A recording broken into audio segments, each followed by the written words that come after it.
let me say, the bill, it wasn't perfect. It wasn't what I wanted.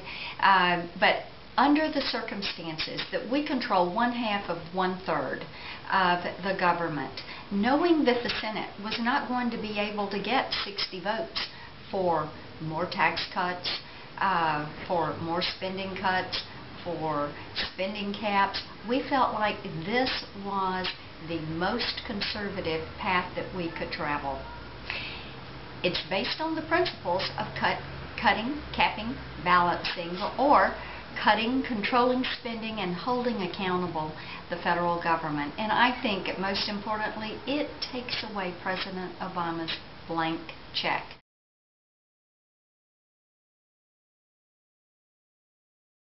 We know that we are in this situation not because the debt ceiling is too low, but because we spend too much money in Washington, D.C. And it is time for that to change. The American people know that Washington does not have a revenue problem. It has a spending problem. And I've always told you that you may not always agree with me, but you're going to know where I stand and the rationale, the reasoning for coming to a certain decision. Most importantly, what it does is to provide certainty for all of our state and local governments. It addresses the issue of the credit rating, our bond rating, and also of the credit markets. What we did was to put in place spending cuts. Not as much as I wanted, not as much as many of you probably wanted to see, but still a good second step. It also put in place spending caps.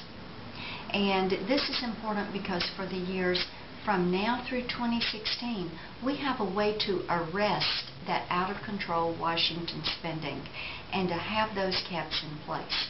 Next, it says explicitly that between October 1st and December 23rd, that you're going to have the House and the Senate vote on the same exact balanced budget amendment.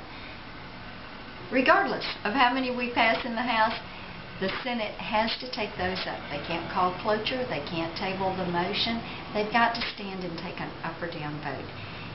Winning that concession from the Senate is important. Winning a Budget Control Act that has no revenue raisers, no tax increases in it, that is an important step for conservatives. I think it's also important when conservatives band together and push forward on an issue so that we achieve significant change, changing the culture of spending in Washington, taking away that blank check, making certain that Washington does its job, that Congress does its job to control the spending, that we support the best efforts. And what we're able to achieve as we play block and tackle during this period of time.